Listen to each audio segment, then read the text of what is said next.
During an election in the U.S., corporations offered the public three main tools: Woodrow Wilson, Theodore Roosevelt, and AMP. William Howard Taft. They're all advocates of eugenics. William was the presiding tool, yet it didn't receive enough corporate donations for re-election. Corporations gave this Theodore a tough label. Corporations labeled this Woodrow as an expert, professor, historian, scholar, president of Princeton University, before using it as a governor for New Jersey and AMP, a president for the United States. Corporations at the time had a set of tools, including Woodrow, that were presented to the population as experts, and AMP made them advocate for eugenics and AMP. They had a set of tools, including Theodore, that were presented to the population as tough, and AMP also made them advocate for eugenics. Woodrow and AMP. Theodore were tools used by corporations to maintain structural racism. These tools didn't change the system. Any changes in the main policies were made possible by members of the population. In some countries, corporations buy tools by giving bribes and AMP. Corporate donations. In other countries, political corporate donations aren't recognized, so the same corporations only use bribes to buy tools. Corporations bought tools in the Chinese government and AMP. Other governments using bribes and AMP. They bought tools in the U.S. government and AMP. Other governments using bribes and AMP. Corporate donations. They made the tools in the U.S. government announce that they're seeking net zero emissions by 2050.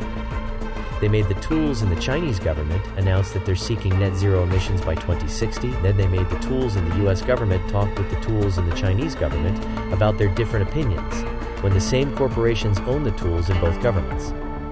Corporations are always trying to use the tools to maintain structural racism. Corporations in the U.S. offer the public a set of tools. They make them use different rhetoric, but they don't change the main policies.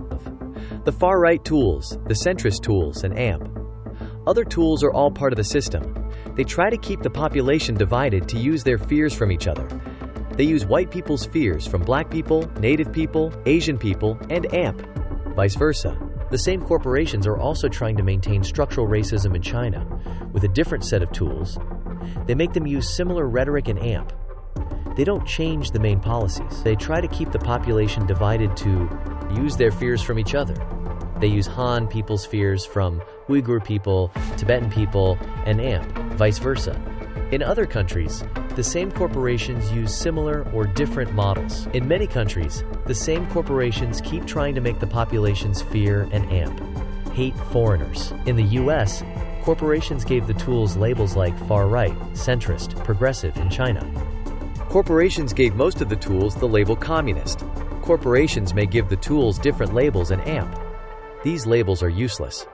When the same corporations are using all of these tools to take the people's money, people will always have different points of view. This is why an expert should always care about the details and AMP, rationale, not only the conclusions. There are tools that were made to accept the existence of the prison industrial complexes in AMP, internment camps in the US, China in AMP, other countries in AMP.